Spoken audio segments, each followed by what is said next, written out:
And so there are so many people in the world, and you know, you may be watching this right now, and you have these incredible ideas, and what you think is missing is motivation.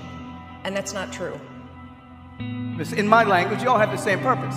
And that purpose is to reflect and to reveal the cosmos in a way that has never happened before. You can say the divine presence, you can say great God of the universe, you can say divine life. Whatever it is, we have the purpose to reveal this presence, this cosmic happening, to localize the cosmic happening in a way that has never, ever happened before. We all have different missions of how we do that, but our purpose is to reveal that, and that is how you break free from the status quo. People always say, oh, haters motivate me. That line right there drives me insane. If negativity is your motivation, it's impossible to turn your ears off to the good and the bad, or to pick one or the other. You know, if you're listening to their negativity, you're also going to have big ears, we call it, to the compliments and the yes men. And the minute you're allowing someone else to control your day, or control your motivation, or control your wavelength of life, you set yourself up for failure. These are amazing times, and in order for us to wake up, we need a wake-up call. And if you can frame the circumstances to see that it's an opportunity for everybody to pause and retreat from their lives, and by removing the constant stimulation in their external environment that reminds them of who they think they are as a personality, they're not going to the same places, they're not seeing the same people, they're not doing the same things, and they're actually confined to kind of a personalized retreat in the comfort of their own home. The death of emotions is primary, because when your emotions always skew the way you see reality. And Socrates, he was very different than what you hear today. You know, everybody today is like, oh, reality is what you make of it, what you want it to be. Socrates is the polar opposite. He says, look, your emotions are getting in the way of what's really out there. You need to start checking your emotions at the door and just see what the world actually is in itself. Have this misguided notion that everybody in life should just be honest, just be themselves. Whereas the truth is, we're never really ourselves. As a social animal, we're always wearing masks, we're continually acting.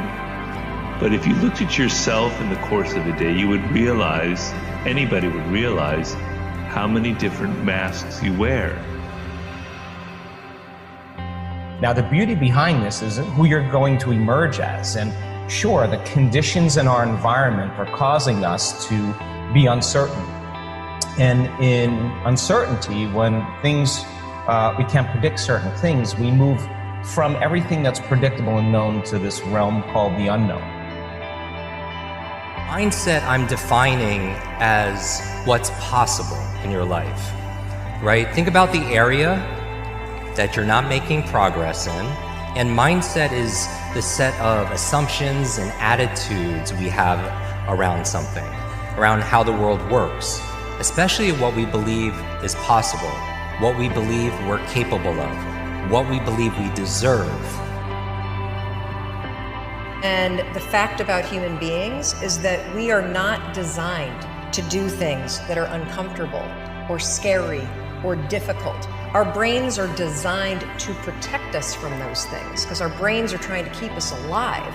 And in order to change, in order to build a business, in order to be the best parent, the best spouse, to do all those things that you know you want to do with your life, with your work, with your dreams, you're going to have to do things that are difficult, uncertain, or scary. You have to ignore the externalities, the third parties and their subjective views of you. Otherwise, you are setting yourself up for failure, and it breeds a false sense of ego. We have such a small window of opportunity in this life to self-generate success, and every day we wake up, that window is closing at an alarming rate. And every minute you waste worrying about somebody that has zero real effect on your life, that window comes closer. And one day you're going to wake up and look back, and that window is going to have slammed shut on your ass. And you're going to look back and regret all those minutes wasted worrying about somebody that didn't even know you. Limitless is not about being perfect. It's about progressing and advancing beyond what you believe is possible. Everything begins with a thought. Wherever you don't have love, if you don't have enough money, if you don't have enough health, somewhere, somehow, you've had a thought that's blocked you. And all our beliefs about money, everything really starts so early. But the great news is you can change your thought. When you live it, you leave it. When you live it, you leave it. What you're saying is wonderful, but what you're doing is penetrating. It's shaping the lives of those who are watching. And I realized that the bigger I dreamed, the more contagious I became. A person who's living a lie, they cannot be well balanced. They cannot be well adjusted in themselves. Because you can lose it all, but you can't lose your principles. If you live a principle-centered life, your foundation is solid. Whereas if you, let's say for instance, you have a great company, you have a lot of money, and you base your life on having this, well, you're going to be an insecure person because money and fame and fortune is frail. You can lose it in an instant. You can wake up tomorrow and for whatever reason things fall apart. Now if you based your life on this, your base of your life will crumble. You can't base your life on something that's frail, that can be taken from you. So according to Stephen R. Covey, the human psyche will always be healthy if it bases its life on principle. There's effluence, affluence, and influence. Effluence is generosity. It's giving. There can be no permanent affluence unless there's effluence in your consciousness. So first, you're in service to something higher. And you begin to ask yourself, because you've been given everything, you're a composite spiritual idea that carries the infinite in ways beyond your wildest imagining. You have to live in the inquiry of what can I give? What can I share? How can I shine? How can I radiate?